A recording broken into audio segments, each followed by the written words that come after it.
alone. Matthew 6, verse 25 to 34. Therefore, I tell you, do not worry about your life.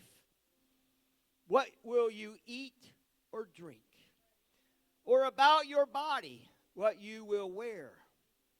It is not life more important than food, and the body more important than clothes? Look at the birds of the air.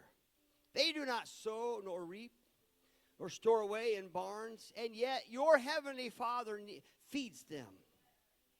Are you not much more valuable than they?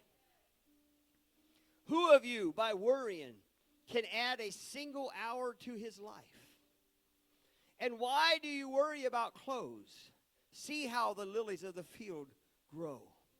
They do not labor or spin. Yet I tell you that not even Solomon in all of his splendors was dressed like one of these. If that is how God clothes the grass of the field, which is here today and tomorrow is thrown into the fire, will he not much more clothe you, O you of little faith? So do not worry, saying, what shall we eat? Or what shall we drink? Or what shall we wear? For the pagans run after all these things, and your heavenly Father knows that you need them. Here it is, folks. But seek ye first his kingdom, his righteousness, and all these things. What are we talking about, these things? The clothes and the food, and right? All these things will be given to you as well. Therefore, do not worry about tomorrow, for tomorrow will worry about itself. Each day has enough trouble of its own. Can you say amen to that? Amen? Each day has enough trouble of its own. Folks, why do we worry so much? Let me ask you a question. Think about this before you answer. Do you really think God loves you? Do you really think that God will take care of you? Is there somebody here today with a need? I don't care what it is. Probably everybody in this room could raise your hand if you really are truthful. You have a need here today. You know God wants to take care of that need. But all God's promises are predicated on if you will do. I want to speak to you today. Don't worry. Let God. Don't worry. Let God. You can be seated. Folks, as humans, we tend to worry a lot about our needs, from the food that we eat, from the clothes that we wear, and the shelter that we have. We are constantly concerned about what we will have tomorrow. But as Christians, hear me today, folks, we have a promise from God that he will supply all of our needs according to his riches in glory. Do you believe that today? I want to look at the promise of God in more detail and look at why we can trust in God's provision. Amen. Because, folks, he has commanded the ravens and even the widows of this world to feed his people. There is nothing, hear me today, there is nothing you need that God cannot supply.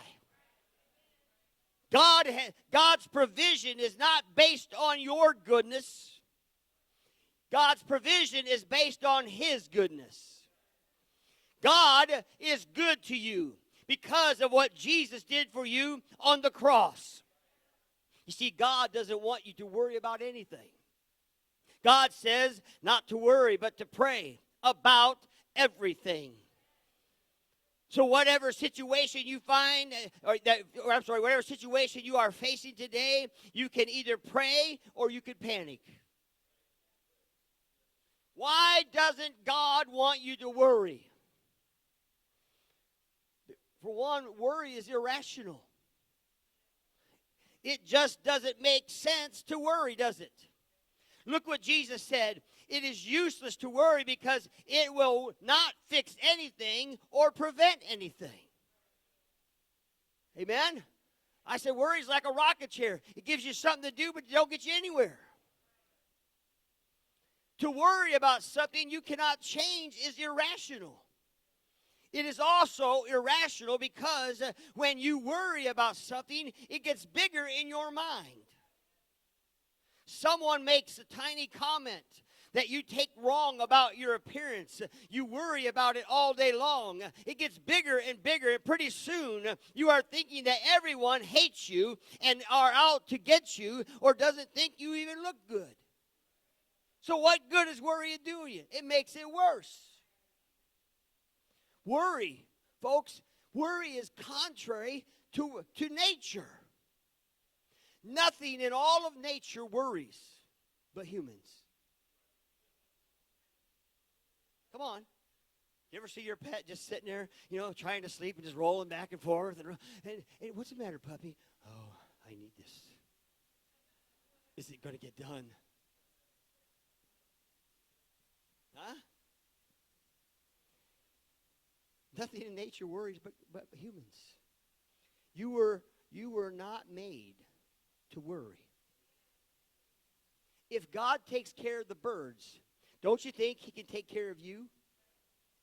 If God can do that, folks, he can take care of anything the devil or this world can bring against you, folks. And all of that devastation that has come with what the devil has brought, it will be gone. Flowers are beautiful, but they don't worry about how they look. Stop worrying. God takes care of nature. He will take care of you. Worry is simply not natural. Worry is a learned behavior. Do you believe that? It's a learned behavior. You learn to worry by watching others so you can unlearn how to worry. Right? Anything that is learned can be unlearned. It happens all the time.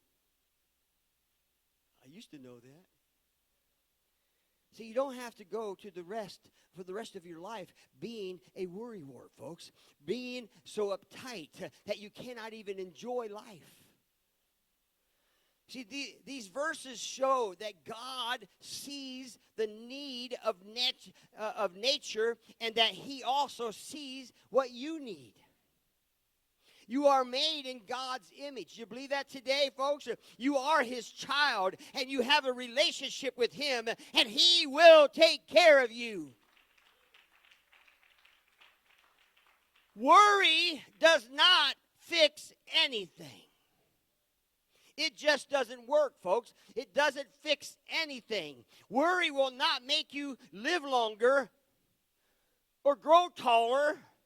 Actually, worry will shorten your life. Worry will eventually cause your health problems, amen, and will not fix anything in your life. You have ulcers. You have all kinds of problems. When you worry, it's like carrying a weight.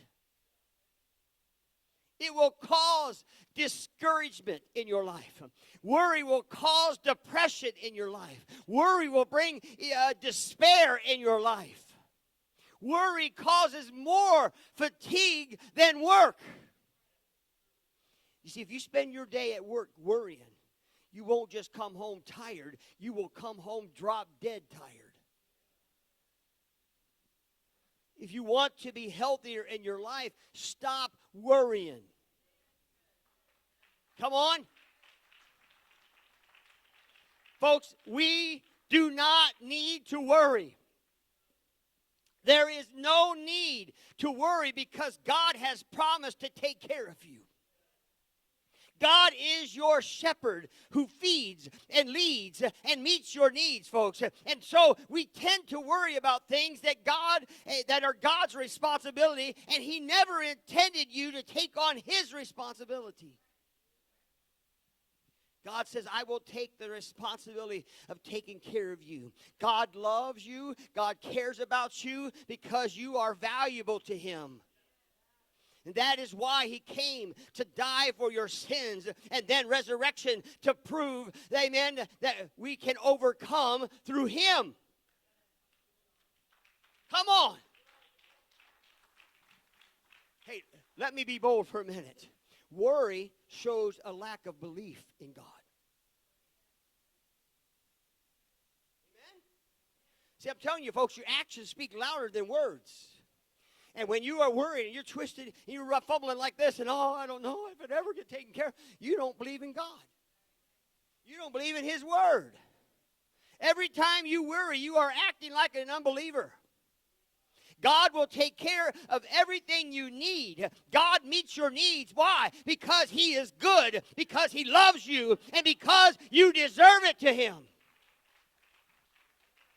When you worry, you are acting like you don't know God. You see, if you have never accepted Jesus, if you have never been saved according to Acts 2:38, folks, amen, you probably should worry.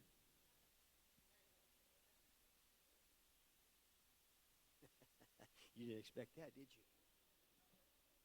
you? You are depending on your own strength, and that will not work. Instead of worrying, we need to believe in God. This is how we get rid of worry, folks. Amen. We understand and know God's provision. Amen. The promise is that God will supply our needs comes from Philippians 4:19. And my God will meet all your needs according to His riches and glory in Christ Jesus. Amen. You believe that today, folks?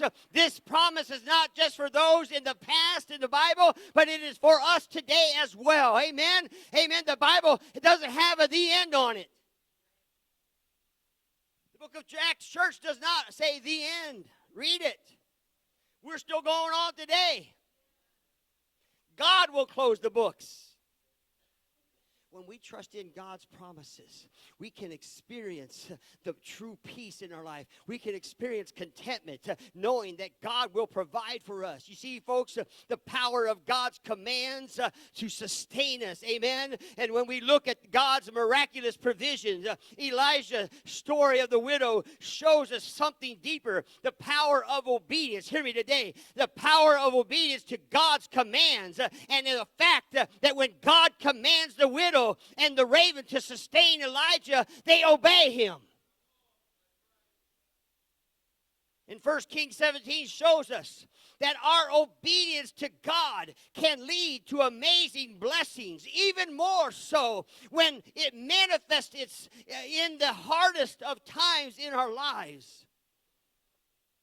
When you look at Elijah, the widow gave Elijah her last meal before God provided. The miraculous abundance which would sustain her for many days. She could have held unto that last meal. She could have done it. Just as many people today, when God tells them to do it, they don't want to do what God tells them. And it would have done in her situation, and she would have regretted it later on. She could have said, I'm doing it. I'm going to keep it for myself. She'd regret it later. But her obedience, her obedient heart touched God's heart. She trusted God, folks. A God she didn't know, didn't worship. She trusted. And what is our takeaway from this? See, trust God. He will supply your needs even from the most unusual places. He supplied Elijah's needs. He supplied the widow's needs. And He will supply your needs. Hallelujah. God can meet your needs today. In Jeremiah chapter 2, verse 13, my people have done two evil things. Now listen to me. They have abandoned me, the fountain of living water. Think about that. He said, they have abandoned me. Who is He? The fountain of living water. And they have dug for themselves cracked cisterns that can hold no water at all. The sad reality in this is this, folks. We live in a broken, a fallen world, a world where sin and evil exist. We live there, don't we? And as a result, we live with unmet needs. This is not a perfect place. So all of your needs will not be met while you live on earth. You have unmet relational, you have unmet physical, You have unmet emotional, you have unmet financial, and you have unmet spiritual needs. You have a need to be known. You have a need to be understood. You have a need to be loved. And it is understandable, folks, to want your needs met. But the last thing you should do is try to meet them your own way instead of trusting God's way. When you think you can meet your needs better than God can, it leads to broken hearts.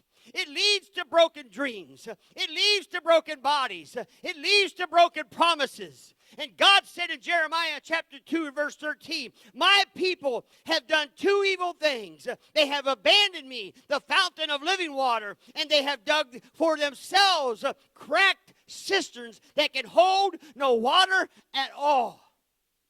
In other words, what is he saying? They try to fix their own needs themselves.